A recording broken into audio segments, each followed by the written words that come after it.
Welcome back, everyone. And I just want to say it's great to see so many people still here with us at the QE2. We're getting towards the end of day 2 here at Sustainability Live Net Zero 2024. And it's great to see so many of you still here for the remaining couple of sessions that we've got, including this one, of course, where we're going to be talking about the future of water sustainability. Now, joining me to discuss that, obviously, we have our 2 experts. We have Mahesh Ramanujan, and we have Andy Brown. Mahesh is the President and CEO at Global Network for Zero, and Andy is the Group Chief. It's been a long couple of days. The Group Chief Sustainability Officer at Anglian Water Services. Please welcome our speakers.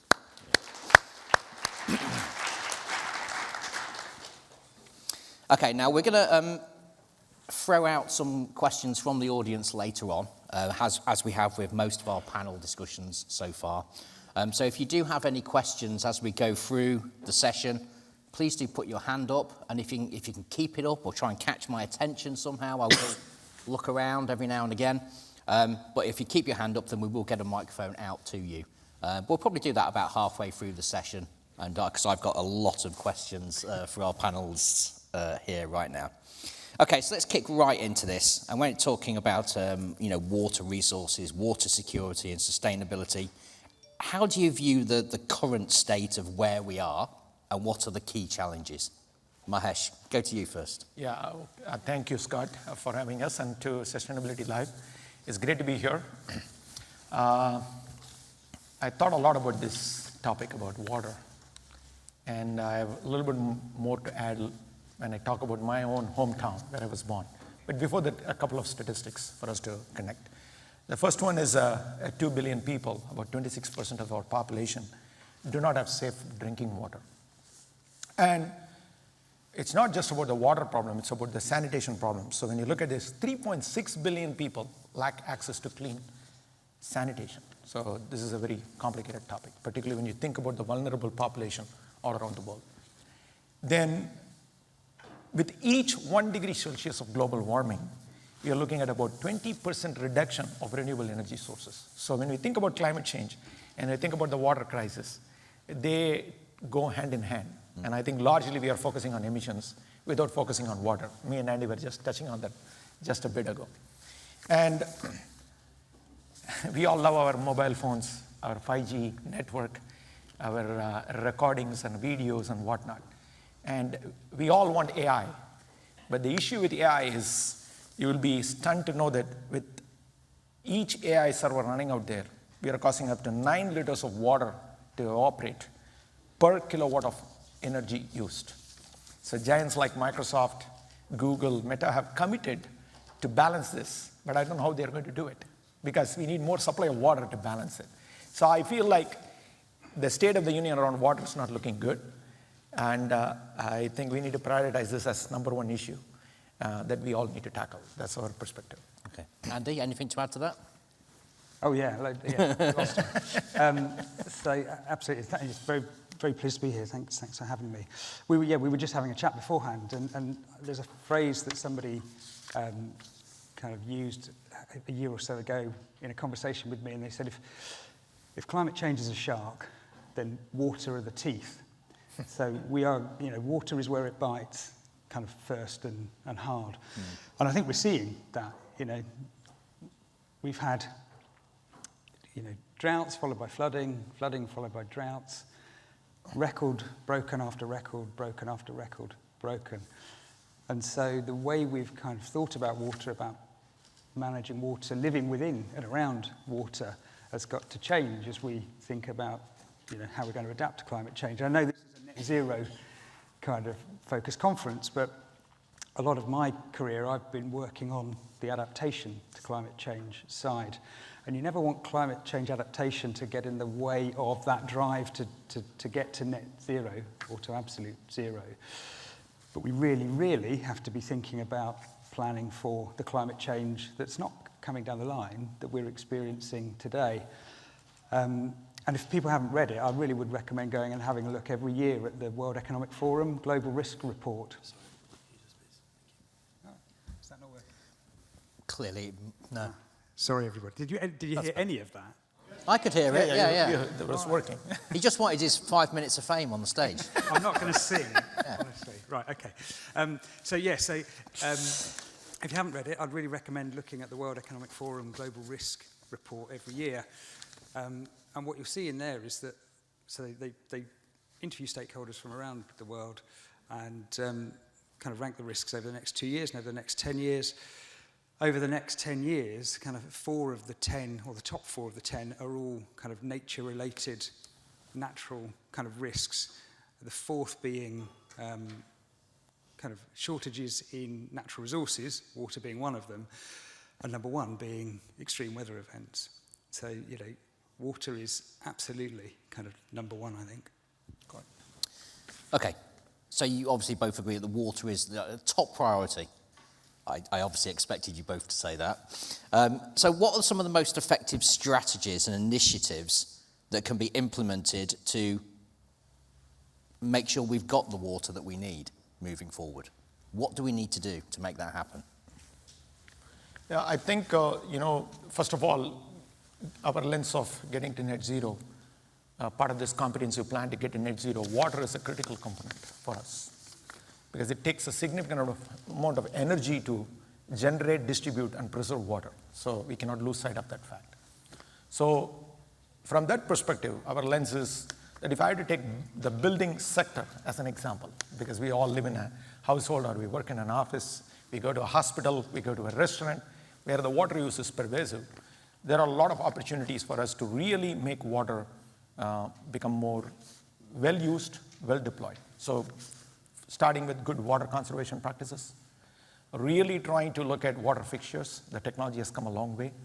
Looking at proper measurement, metering, really trying to get to the bottom of understanding how the use is happening, the differentiation between potable use and non-potable use, and then definitely trying to look at all the opportunities to do leak detection, because there's a significant amount of water, and you would probably know better than me, is that there's significant amount of water is wasted, and there are opportunities in the built sector and the urban sector to really detect those leaks and improve them. So I would say that these are very important opportunities just in the building sector to focus on to really optimize water, and we can achieve some conservation that is working today in the market and that can be really scaled up. Yes, I think the most important thing is about understanding our relationship with water. And I think we've really lost that. We've lost our connection with water. We don't necessarily understand our part in the water cycle. So whether we're thinking about kind of that interaction as an individual, as a consumer, in a work context, or kind of the institutions who are supposed to be kind of investing and managing that, you've really got to understand, what that relationship is, and not think about it in terms of what the situation you're in today, but as a water company, we're planning 25, 50 years ahead to try and understand what do we need to invest in today to ensure that, irrespective of climate change or population growth, we are, delivering good, clean drinking water that will enable sustainable growth. So, from an infrastructure perspective, we've got to think about and we've got to understand what are the weather patterns going to be in 10 years, 20 years, 50 years, and we've got to be preparing for that. So, can we capture the water when it's abundant? So, for us in this country, that's about kind of winter storage. So simply, not rocket science, but have we got the reservoirs that we need in place? Because they take 10, 15, 20 years to build. Are the networks running as they should be? Do we understand the kind of the absolute most efficient way of managing those networks, both from a pressure perspective, but also from a leakage perspective? I mean, so in the east of England, we have about 40,000 kilometres of water main. So, ensuring that those pipes are leaking as infrequently as possible is an absolute priority. But when we flip between that kind of drought conditions and saturation conditions that we're in now, pipes move an awful lot, and therefore, we can have all sorts of breaks in those. But what's been really encouraging, actually, sitting in and listening, it's lovely to come to a conference and listen as well as get up here and talk. I've heard more people, more companies talking about water and understanding their impact and their reliance on water today than you would have ever heard kind of 5 years ago. So that's really, really encouraging, I think. I mean, do you think as well, in certainly in countries like the UK, do you think that we don't value water enough? Is water too cheap, for want of a better word? I'd separate value and cost, if I can. So I think we're I think we've seen it. We've seen a real reconnection with water over the last couple of years or so, both from a drought perspective, but also from a water quality perspective. And I think that's absolutely kind of fantastic. We have to balance kind of affordability with investment, kind of certainly from the domestic perspective. I think a really interesting question is on the kind of industrial perspective. So water in a kind of business operation kind of scenario is really quite cheap. So is water, as you were saying, is it top of the agenda? Are you thinking about where your water's coming from, how much you might be losing in your operations, the water footprint of your natural resources and the water footprint that might be involved in the disposal of your products? So I think there's a lot more kind of to do there. I'll give you a different take outside UK, just to give a balance. So I come from India, so obviously and my hometown is Chennai, down south of India. So it was water surplus, and it went to water negative or zero. All the reservoirs in the entire city drained up in 2019. There was no water. For almost 9 months in a year, there's no water, good clean water. So you had to bring gallons and gallons of water to meet the needs of the society. And then just 3 years before, the city went underwater due to flooding. Then it lost all the water. And still people have not understood that they need to preserve water.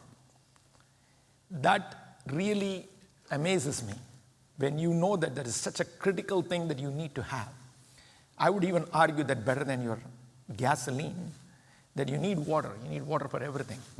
And there is absolutely no realization around how to overcome that scarcity, how to really come back and address this for the long term, really build better resiliency, water conservation measures. The long list of things that must happen is not happening. So I find that to be extremely concerning, because how can somebody ignore that level of dysfunction and somehow think that they're going to be fine? So I don't know whether that's a cost issue or a value issue, but definitely it's an appreciation issue. Exactly. Yeah. So, I was just going to add to that. I mean, it's really important to understand that it's not just water for our needs, drinking needs. We must understand the water requirements for the ecosystems that we rely on. And not just today, I'll come back to climate change, to how the kind of level of water that those ecosystems are going to need going forward as well. And you said, water is in absolutely everything. If you look at kind of water use within the east of England, I think on average across the UK, the amount of water used or required for agriculture is 1%. In the east of England, it's 10%, because of the kind of the volumes of production there. So whether it's agriculture, whether it's manufacture, whether it's tourism, but not forgetting the natural environment, water is absolutely required for us to have any kind of level of kind of well-being and kind of quality of life. Well, why is it, do you think, that there is this almost like this disconnect between the boom and bust of water, like you're saying, you might have floods and then we have these droughts. So why are we not finding that happy balance where we're collecting the water, preserving it, and then using it when we need it? Why is that not happening? I think one of the reasons is people don't pay for it, right? Mm-hmm. And immediately after saying that, I take my words back, because I see it at the airport. People will buy half a bottle of water plastic bottle, and then they would drink a couple of sips, and then come into the security line. Now you have to drain your water. They'll pour it down or they'll throw the bottle out. So somewhere, even for the value, somehow they take it for granted. Somehow they feel like this is something that is going to be available in perennial supply. And they confuse the water availability with what actual availability is. I think so the general perception that it is an eternal perennial supply, it somewhat falls from the sky and we all have it forever. I think that is a psychological reason. That it's just a little bit of color I'm adding to it, but being dramatic here, but that's my way of looking at it. I just don't think that people still understand that we only have 2% of clean water in the world. And that is the real problem. The fundamental education, the awareness is not there that we are not going to have this in eternal supply. And if we are going to have it in eternal supply, it's not going to be a potable water. It's going to be non-potable, and that's the real issue. We sort of touched on technology a little bit earlier, and you were talking about the like leaks, for instance, in pipes. And I imagine that technology is a great way of finding out where those leaks are and maybe doing some preventative maintenance or something like that. So how else can technology help to solve some of the problems that we've got when it comes to water? Yes, I mean, so kind of managing, detecting or predicting when leaks are going to happen. Yeah, there's all sorts of interesting technology that's being used in those, whether that's kind of, acoustic vibration sensors being fitted to the networks. And what you'll often find before a pipe bursts is that you'll get like an earthquake, you'll get a pre-tremor, and then you can, predict that that's probably going to cause a burst somewhere on a particular section. So that's, that technology is really useful, really interesting. Whether it's kind of remote sensing. So a lot of our water network is across the rural landscape. So having remote sensing technology or even drone flights kind of picking up where we think there might be leaks is another way of using technology. And there have been a couple of sessions on AI and machine learning today, and so that is all part of that as well. So, those are elements. I mean, the kind of the holy grail, the kind of self-sealing pipe network, and there are there's some technology out there used in the oil and gas industry, which is kind of like platelets, like you have in your in your bloodstream, that when you get a scratch, they clot up and stop the blood continuing to come out. What we have to bear in mind in water, drinking water, is that the only things you can put in the pipe are things that we know absolutely are not going to impact on the kind of quality and the health and safety elements. So I think that we're a little way off that. But if anyone wants to make a lot of money, kind of come up with a solution for self-sealing water pipes, I think. But I mean, there's lots of other kind of examples of technology being used. I mean, in terms of the developments of desalination to make that much less kind of impactful from an energy perspective and from a byproduct perspective, and thinking about where we use potable water, drinking water. Do we really need to treat all water to a drinking water standard to be used in all sorts of things, including flushing, your own toilets? So, there's lots and lots and lots of space for new innovations and technology. Okay, let's talk a little bit about where the responsibility lies. And obviously, you've got governments, and you can regulate. There's organisations and companies that can take responsibility, and it also comes down to individuals to change their methods, their way of life, their habits. So when it comes to promoting responsible water consumption and reducing our overall water footprints, who's not to blame? Who needs to take control? Who needs to take the steps that mean we save water? I think, as you rightly pointed out, it's a collaborative opportunity for everybody to tackle. But I do believe individuals must take accountability for it, right? As a starting point, because I control the water consumption in my household. I control the equipment that I have in my household. I control how I actually track and use water. I control how I consume water. And so I have a lot of control, right, in terms of me being the actor in the water conservation efforts. So obviously, there is a tremendous amount of effort that can be put by individuals. However, I do believe that there is a role for the government through strong policy. There is a role for the private sector to give the right level of technology, right level of support to actually make those type of needs and wants met for an individual. And then definitely the larger community at large has got a role to play by making sure that there is enough water around so that you can pass it around to the public. So the collective conservation effort is also important. But from my perspective, it starts with the individual taking ownership, because at the end of the day, you need the water. So you have to do it. Yeah, I absolutely agree that we all have an individual responsibility for it, but also, and thinking about the way the water sector works in the UK. I mean, it works in different ways in different parts of the world, but in the UK, it's also it's the companies, it's your water companies' responsibility to enable you, to make it easy for you to understand how you're using water. So smart metering is really important, but smart metering that enables you to get the data so that you can see what you're doing and compare that data with others. It's also, other organisations who are, wanting you to use water using their products. And you would think, I mean, I've been in the industry for 25 years, and you'd think I'd have got past the point of saying turn the tap off when you brush your teeth. But we still haven't got to that point yet. But we've done some interesting work with toothpaste companies about, okay, so where do you put the messaging to bring it to life for people? I mean, really interesting fact in terms of not water, but recycling. It's something like 95% of households in the UK will separate their waste in the kitchen. It's about 25% when you get to the bathroom.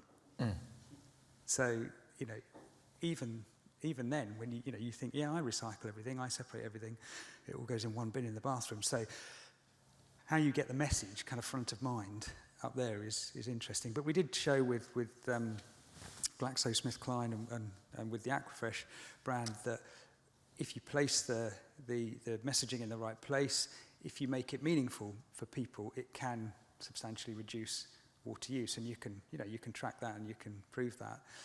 But I'm told it takes kind of 2,000 repetitions for you to kind of make a genuine behavioural change. So it's not something you can dip in and out of. We've got to kind of get those messages across. But in other countries, as you say, I mean, governments have taken a greater role in enabling people, goods manufacturers. I mean, so where the last time you bought a washing machine, did you might have looked at the energy scale, but did you have a look at how much water it uses and whether it's sufficient or not? I'm a sad geek, so I do that. And I make a little calculation between water and energy to try and work out what's the most sustainable. So, we can't expect consumers who have busy lives to take those actions on their own. We've got to help them do that. We've also got to help them make an emotional connection, a reconnection with water, to understand, well, where does your water come from? Where does it go to?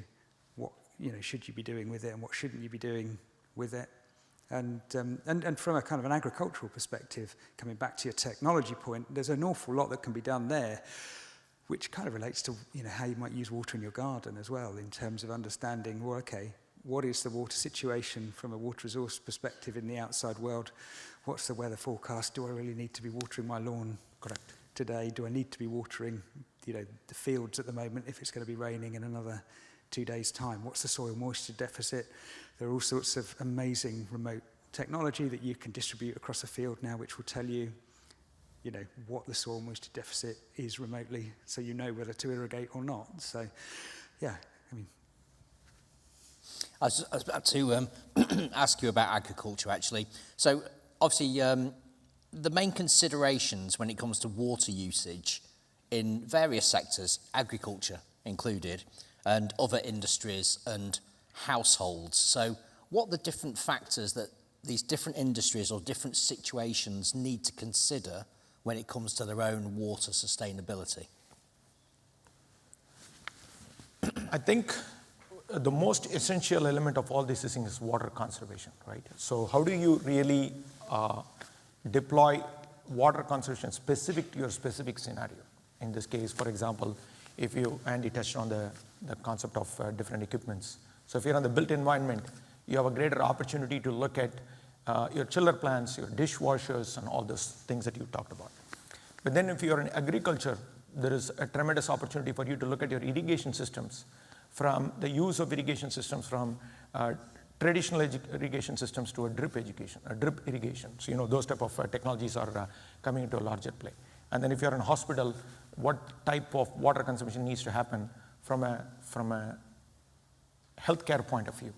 So each consideration of water in terms of quality, in terms of conservation, and most importantly, how you're going to actually deploy the energy to actually make that water available, and then be cognizant about the energy emissions that is coming from the water, or the typical things that you have to consider while coming and analyzing water for your specific requirement. Obviously, industrial uses are different.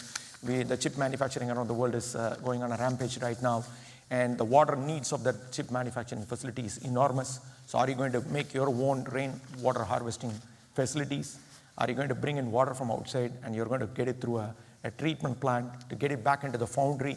These are very specific constructs that each industry can focus on by either focusing on equipment, either focusing on strategies, either focusing on quality improvement, or just simply trying to avoid the use of water itself. For example, in the hospitality industry, a significant amount of water conservation effort has been done through water fixtures. The water fixture technology has improved so much just because when you come into the hotel and you want to consume the water, your behaviors have been changed. The consumer behavior has been changed. So these are all the different opportunities, I think, that you have to take into consideration.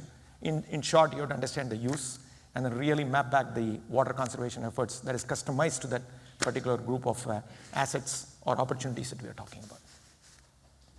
Andy? Yes, so a couple of things. I think from a business's point of view, if your business is a large water user, it's understanding where that water's coming from. Because unlike carbon, where we know a ton of carbon that's emitted is going to have that level of impact, a proportion, a quantity of water taken out of the environment, that impact will vary depending on where you're taking it from and at what time of the year you're taking it from. So it's slightly more complex. So you've got to know where your water's coming from, and you've got to know what relies on that water being in the ecosystem and what the kind of trigger factors are, the thresholds for that. So that's really important. You've also got to understand in your value chain where the biggest impact is. And again, I was sitting in the audience listening to someone talk about, how do you decide where to put your efforts to make the greatest impact? And I've seen some really interesting case studies from big manufacturers that actually the water impact is not from their kind of operations. It's not within the factories. It's not within the kind of processes. Correct. It's either in the kind of the creation of the raw resource, whether that's cotton, whether that's leather, whatever that might be, or like the toothpaste, toothbrushing, or tea example, it's the water used kind of at the end user. So it's then understanding the water footprint in the value chain and directing your kind of efforts in there. So I think that's really important. You mentioned there case studies. Do you have any other examples, maybe Mahesh, you tackle this as well, successful case studies or examples of water stewardship and conservation initiatives that you can share with us? I have quite a few of them, but I will highlight two today that draws my attention all the time. So one example is from India. So the organization name is Sri Ramakrishna Exports, a diamond crafting facility, 2 buildings, one of the best diamond crafting facilities in the world, and is one of the top 2 performing buildings, green buildings in the world, purely sustainable buildings. So that is very close to getting net zero water certified. So when you really look at what they have accomplished is phenomenal.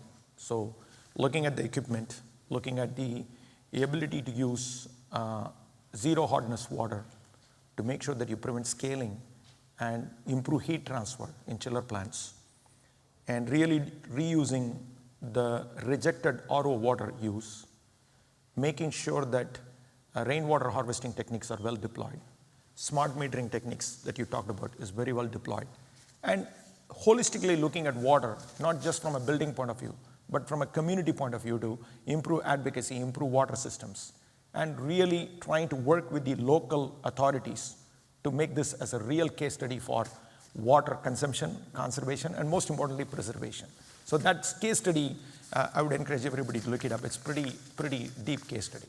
The second one is that, and why I took that example is because it's a diamond business. It's a diamond manufacturing facility.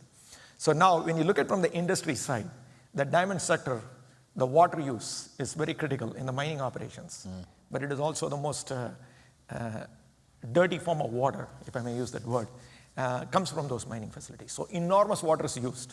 But how do you use water? What happens in the post condition of mining operations of how you actually cleanse that water, how you really not have a negative impact on the community. All of this is connected and related. So when an organization like SRK, the Sri Ramakrishna Exports, try to send a clear message that we talked about, saying that the water that we are consuming in a very sophisticated operation has got consequence, and then send a larger signal to the industry itself to think about that. That's, I think, is a transformative path that we all need to celebrate. So that's why I picked up that case study. Yeah. And of course, so much chemicals are used in these waters, so water quality is also equally important as conservation and use. The second example is the last year, the Las Vegas Grand Prix, where Formula One did an event, and they do these events all the time, but this caught my attention. They were working with the Las Vegas South Nevada Authority, Watershed, MGM Grand, all of them. They did a very interesting exercise. They took an MGM Grand Hotel commercial chiller cooling plant, and they used some technologies from it to show that you can actually do water conservation and give water back to the Nevada state, because Nevada state is a very heavily drought-stricken area. So that type of public communication, public presentation, and a creative way of looking at alternate technologies to how you use relative humidity in water vapors to generate water condensation and water generation was a very unique case study that I think particularly regions that are strict with water could be used. So these are two good case studies that I would say, and of course there are thousands of case studies that are related to the government level policies where people have done real conservation around water and made sure that there is a balance between availability of good water and conservation of all the good water that you can. So those are my two favorite examples. Okay, they're good ones. Andy? Okay, yeah, there's loads of really good case studies out there. There's a really interesting report by Arup recently on the future of water that's got lots of case studies from around the world in it. Go and have a look at that. But a couple just to mention. Nestlé have done some really interesting things on kind of water neutrality within their operations, and they're also have been instrumental in creating this thing called Landscape Enterprise Networks, which is about bringing beneficiaries together to help fund changes to landscape management, so supporting farmers to change their practices, and we've been involved in some of that in kind of Nestlé's cereal cropping areas. So from our perspective, it's about reducing flooding, but it's also about reducing the kind of pesticides and nutrients that go into the land, which, you know, because water quality can influence water quantity, the availability of it. So I think that's worth having a look at. From our kind of personal perspective, the Rivers Trusts are doing some brilliant stuff right across the country, actually. But we've worked with them on developing nature-based solutions to water recycling treatment.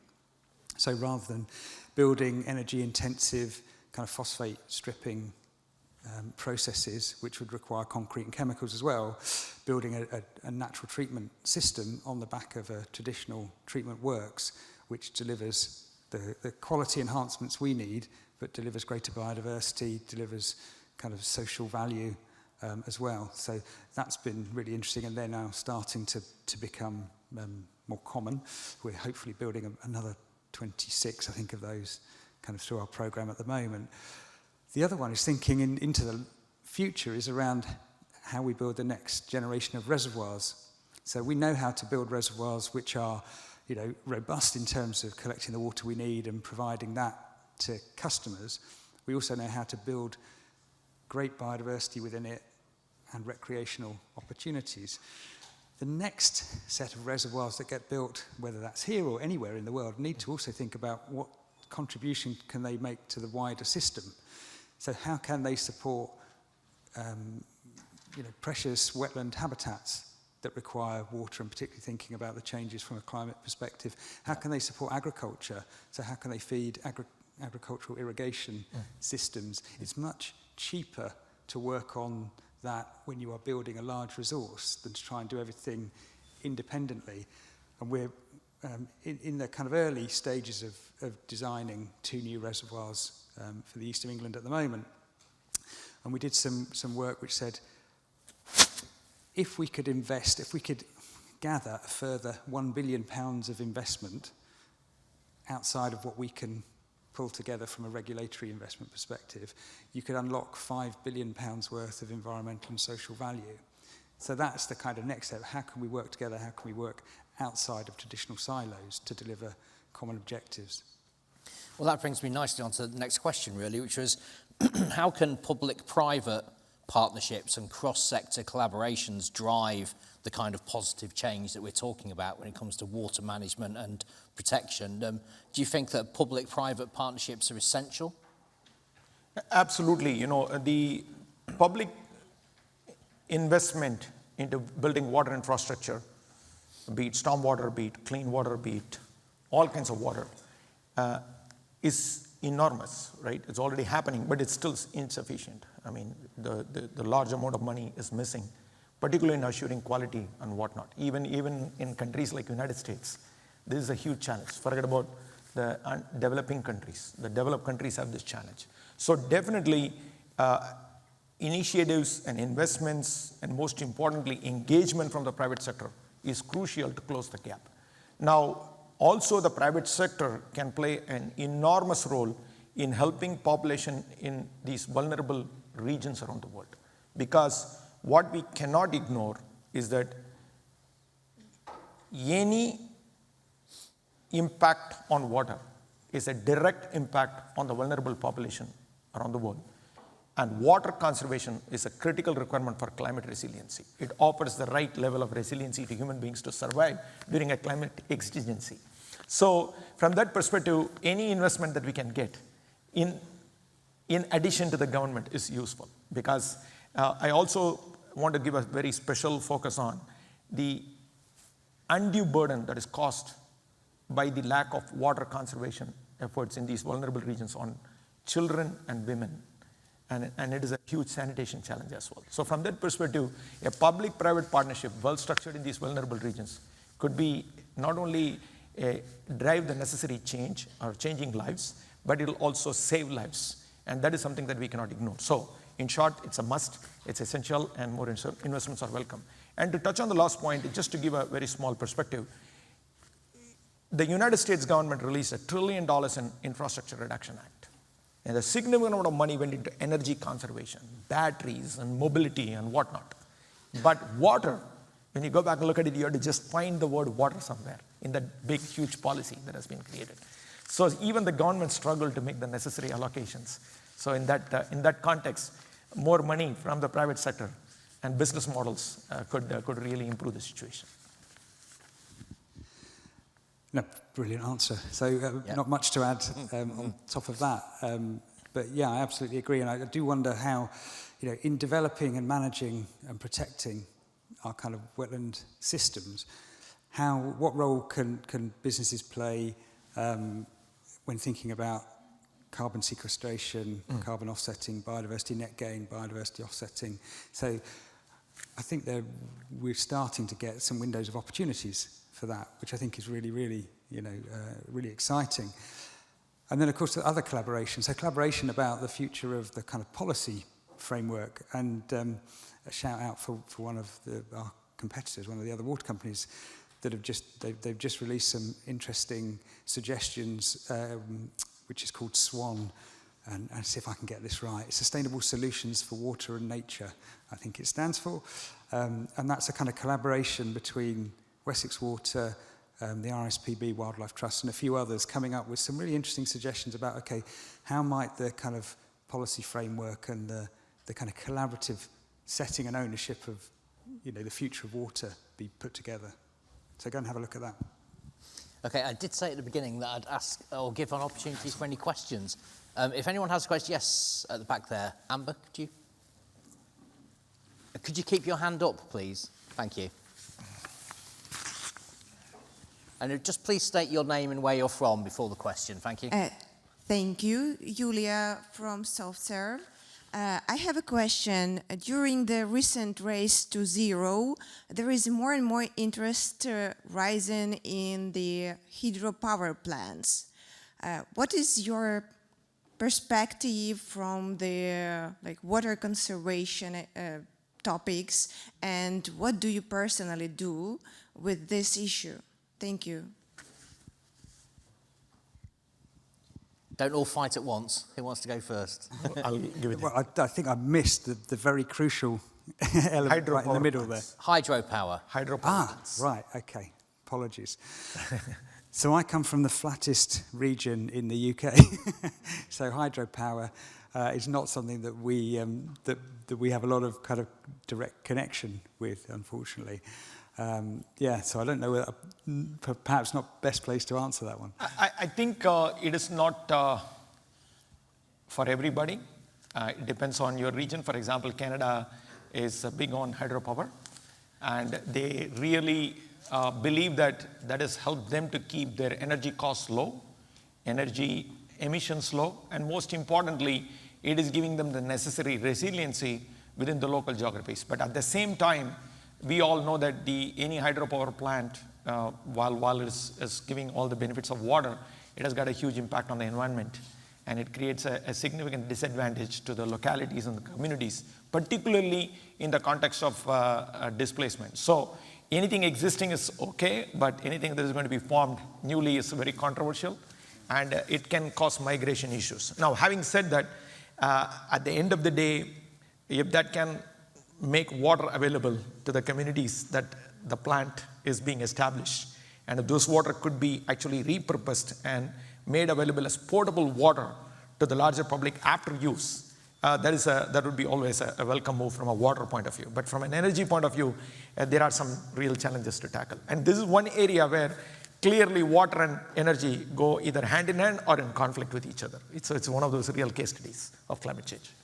Yeah, I mean, absolutely. And just the one thing to add to that is which is relevant to hydropower, but also to other forms of abstraction, is, of course, that water doesn't respect kind of country or political boundaries. So understanding the implications of, how you interact and manage water across, Correct. political boundaries, country boundaries, is becoming increasingly interesting. So yeah, we've got to work a way around how we actually kind of figure out that kind of due kind of proportionality of water.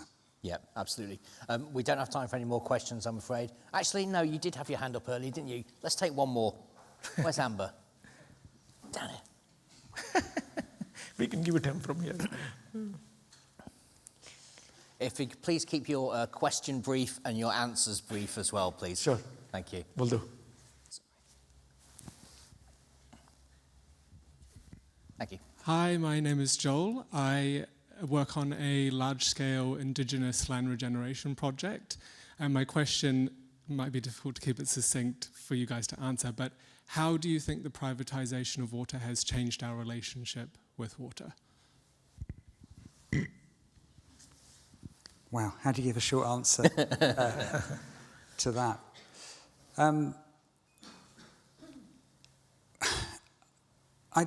I don't know. In terms of, did we take a baseline before water was privatised in terms of the relationship? I think one of the things I'm really pleased about is that people's relationship with water is changing now, irrespective of whether it's privatised or not privatised. I think what's really, really fundamental is that we all have to understand how we interact with water and what we want from the kind of the water supply that we have, but also, how the water goes back into the system. So whether that is, a privatised company or whether that's a municipality, I think the most important thing is having that relationship. So whether, whichever one it is, there's got to be a way of bringing that customer, consumer, community voice into the way the decisions are made, both in terms of investment for the future, but also the affordability question. Yeah, I mean, it's really a panel in itself, isn't it, rather than a question. Did you want to just chip in there with an answer? I think the privatization of water has helped assure availability and quality, but it has definitely increased the wastage of water, in my opinion. That's something that I've observed very clearly, simply because I've seen many government leaders tell me that these guys buy water from me, take all the water from me, and they actually put it in a bottle and sell it. And that doesn't sound right to me, particularly if you're a vulnerable population, you cannot afford to pay for that water. That bothers me. So to me, anything that we do should always be done with the vulnerable population in mind, because it is not fair for me to fight my fights to survive and then also to pay for water. Okay, good place to end it. Please don't waste that water you've poured out into those glasses as well. That'd be terrible. But for now, thank you so much, Mahesh and Andy. Thank you.